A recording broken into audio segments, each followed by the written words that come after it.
The tax credit for private schools is costing the state about $4 million, which is a lot higher than expected. Now, some political leaders say this is only helping Oklahoma's wealthiest families. Others say it's a win for school choice. Scott Mitchell has more.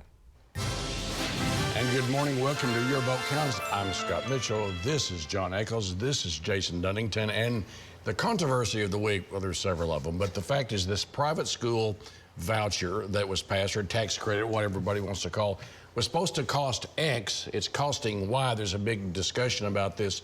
Help us understand. Yeah, well, the cost that we're talking about is the cost to the agency that's supposed to implement it, which is the Oklahoma Tax Commission. They had originally thought it would cost them about $1 million to implement this. It's going to cost them $2.9 million, so $4 million in total, which I'm not sure anyone's surprised that a state agency is going to have to spend more money to do a tax credit for some of the wealthiest Oklahomans in our state. Look, I've said all along on the show that I thought vouchers was a bad idea. Let's spend our tax dollars in our public schools. Let's make sure that they're as robust as possible. This just takes us into the weeds and stuff we shouldn't have to be arguing about on a Sunday morning. Okay, so you say vouchers, people get lathered up versus tax credits. Help us break down the story from your perspective. Yeah, well, first, it clearly is a tax credit, not a voucher, but what the key is, it's school choice in the state of Oklahoma. It's not only for rich people. This goes to the poorest among us first. It is a tiered system. So what we're talking about is it's going to cost, when fully implemented, 0.16% of the total program. Here's the reality. For the first time in the history of the state of Oklahoma, you are going to have true statewide school choice. And we did fund public schools. We gave the largest investment in the history of the state of Oklahoma last year. They're your tax dollars, and they're your kids. They're not the state's kids. This is a great tax credit program. I'm glad we're running it. But I do agree, we need to continue the path of funding all schools. Okay, now one of the things we try to do is we try to take national, international stories, break them down to how they affect Oklahoma City, Tulsa markets, and let's talk about this this Hollywood strike actors thing being over with. The Guild has settled their differences. You know, Oklahoma has this movie rebate. One of the people most responsible for that is right over there, and we'll get into that in just a moment.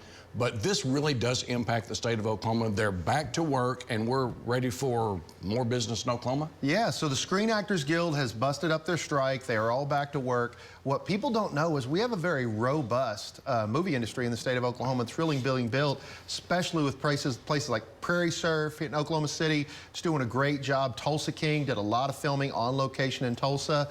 I think, though, what you're going to see next year in the legislature, I think because I'm going to file it, we're going to be looking at how do we make more of a live-action comedy movie scene, or really TV scene in the state of Oklahoma. How do we turn this into reoccurring jobs to really bring in events that we will like?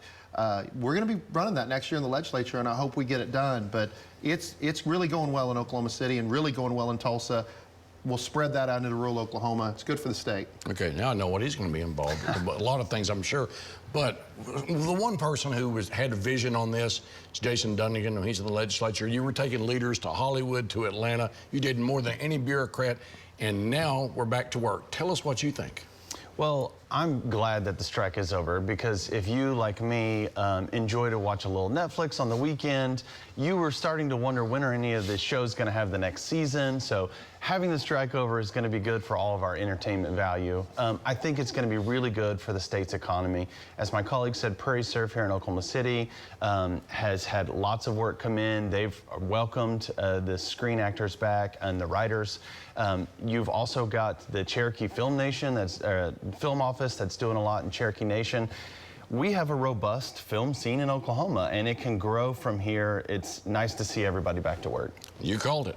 Okay, coming up, you know, you're paying for that Winter Storm 2021 thing, and now there's some intrigue behind the scenes on that. We'll break it down for you when we come back.